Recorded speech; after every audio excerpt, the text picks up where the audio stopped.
Bumababa ang araw. May narinig akong iyak. Parang sanggol pero masyadong matinis. Alam kong hindi ito tao.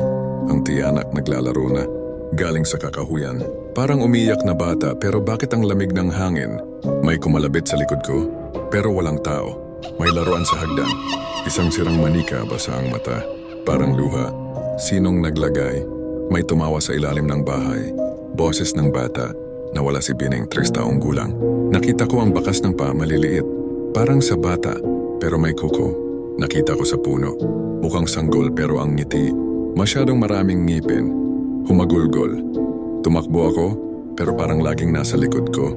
Kailangan natin ng asin at banal na tubig. Pero huli na, naririnig ko na sila sa bubong sa kisame. Ang mga tiyanak, gutom na. Biglang tahimik. Wala nang iyak, wala nang tawanan. May amoy parang luma at basang lupa. Tapos may humawak sa aking balikat.